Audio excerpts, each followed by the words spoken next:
안녕하세요. 쭈선생입니다. 우리 아이 미디어 기기를 사용해도 괜찮을까요? 이젠 TV뿐만 아니라 핸드폰, 태블릿, 노트북 등 정말 다양한 미디어 기기가 도처에 깔려 있습니다. 이런 모바일 기기는 휴대할 수 있고 터치가 가능하기 때문에 TV보다 훨씬 더 침습적입니다.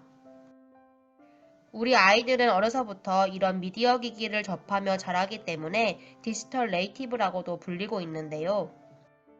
그렇다면 우리 아이들은 이런 미디어 기기를 언제부터 어떻게 사용하는 것이 좋을까요?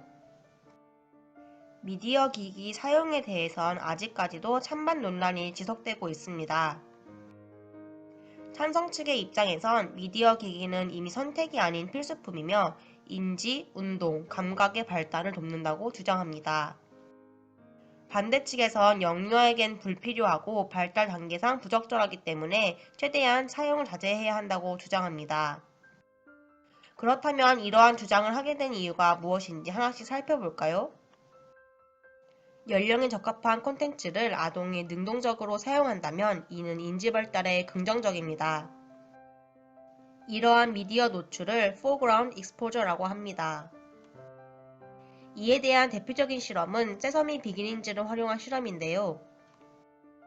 영화의 읽기와 놀이 등 초기 발달을 도울 수 있도록 구성되어 있는 프로그램을 부모와 함께 상호작용하며 시청하였을 때 긍정적인 효과가 나타났습니다. 여기에서 중요한 점은 아이 혼자 시청하도록 한 것이 아닌 아이와 부모가 미디어를 함께 보며 상호작용하였다는 점입니다. 반면에 아이의 연령에 맞지 않는 콘텐츠가 배경음악처럼 틀어져 있는 것을 백그라운드 익스포저라고 하는데요. 이는 아이의 전반적인 발달에 부정적인 영향을 미칩니다. 보통 이런 상황은 성인을 대상으로 구성된 콘텐츠를 아이가 옆에서 같이 시청하게 되는 경우입니다. 이러한 경우 아동의 발화뿐만 아니라 성인과의 상호작용이 전반적으로 감소한 것으로 나타났습니다. 게다가 성인이 아이와 놀이를 할 때 TV를 틀어두는 것만으로도 성인이 사용하는 언어의 양과 질이 낮아졌습니다. 이러한 백그라운드 노출은 이후 아동의 언어와 인지 발달에 전반적으로 악영향을 준다고 합니다. 그렇다면 아이 연령이 적절한 콘텐츠를 아이가 혼자 보는 건 괜찮을까요? 정답부터 말씀드리자면 아이 혼자 사용하도록 하는 것은 지양해야 합니다. 미디어 기기를 사용할 땐 옆에서 성인이 함께 보면서 설명하고 내용에 대해 토론하는 설명적인 중재가 이루어지는 것이 좋습니다. 이러한 성인의 적절한 중재가 있을 때 미디어 기기 사용을 통한 인지적인 학습 효과가 배가 되기 때문입니다. 하지만 2세 이전의 아동이라면 미디어 기기를 되도록 사용하지 않는 것이 좋습니다. 2세 이전에는 미디어 콘텐츠를 접하더라도 이 내용을 이해하지 못하기 때문입니다. 이러한 현상을 전이결핍이라고 합니다.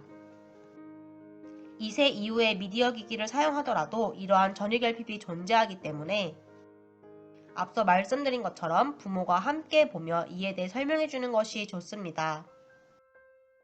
흔히들 미디어 기기를 아이에게 주면 혼자 조용히 집중해서 잘 보기 때문에 성인들의 자유시간을 위해 자주 사용되고 있습니다. 이는 가장 좋지 않은 미디어 기기 사용의 예입니다. 아이들이 조용히 집중해서 볼 수 있는 건 계속해서 빠르게 화면이 전환되기 때문입니다. 이러한 노출이 반복되면 아이의 주의의 기전을 이루는 신경 네트워크 시냅스의 연결이 변화되어 주의 집중 시간이 단축되고 빠르고 강한 자극에만 반응하는 팝콘 브레인이 되어버립니다. 아이들의 뇌는 발달 과정에 있기 때문에 이러한 자극에 더욱 취약하고 치명적입니다. 따라서 지금까지 살펴본 내용을 정리해보자면 2세 이전에는 최대한 사용하지 않는 것이 좋고 2세 이후엔 사용하더라도 적절한 시간 동안에만 부모와 함께 상호작용하며 사용할 것을 당부드립니다. 도움이 되셨나요? 우리 아이들의 미디어 기기 사용에 대해 알아보았습니다. 감사합니다. 쭈선생이었습니다.